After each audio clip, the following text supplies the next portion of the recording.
Start.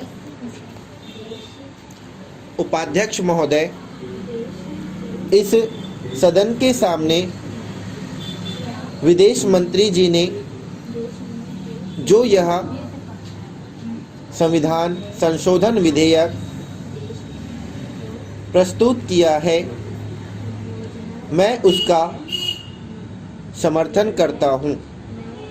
मैंने और शायद इस सदन के बहुत से माननीय सदस्यों ने इस देश के इतिहास का गहरा अध्ययन किया होगा और उनको भी यह स्मरण होगा कि भारत के अंदर अनेकों राज्य और देशी रियासतें हुआ करते थे।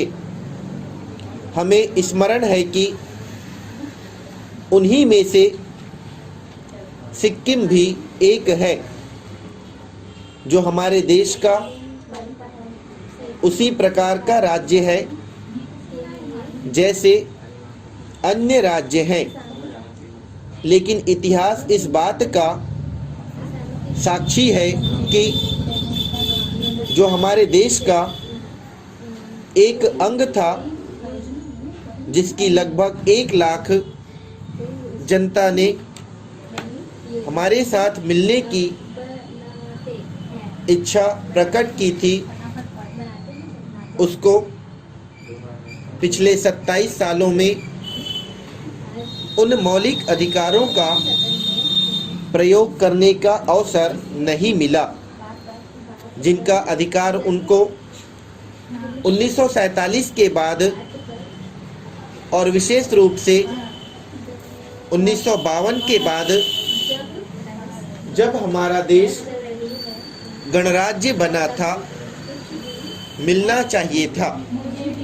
आज इतने सालों के बाद फिर हमारे देश के इतिहास में ऐसा निर्णय करने का अवसर आया है जो कभी भुलाया नहीं जा सकता है।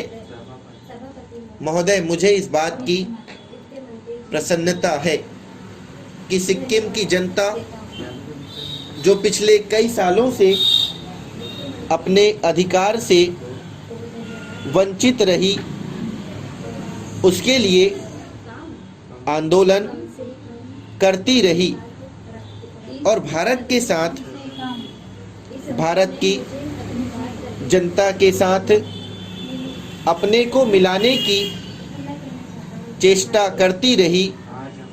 उसकी इस मांग की तरफ भारत सरकार का ध्यान गया और भारत सरकार ने, हमारी प्रधानमंत्री ने उसकी जनता की इच्छाओं का आदर किया।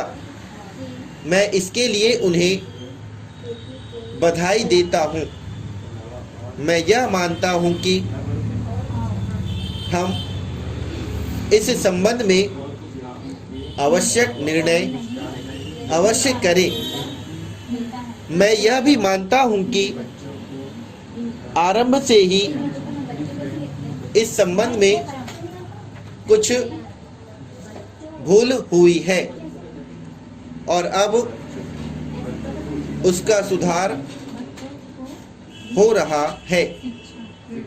अध्यक्ष महोदय, मैं समझता हूं कि इस कदम का न केवल इस सदन के सदस्य बल्कि सारे देश की जनता हृदय से स्वागत करती है।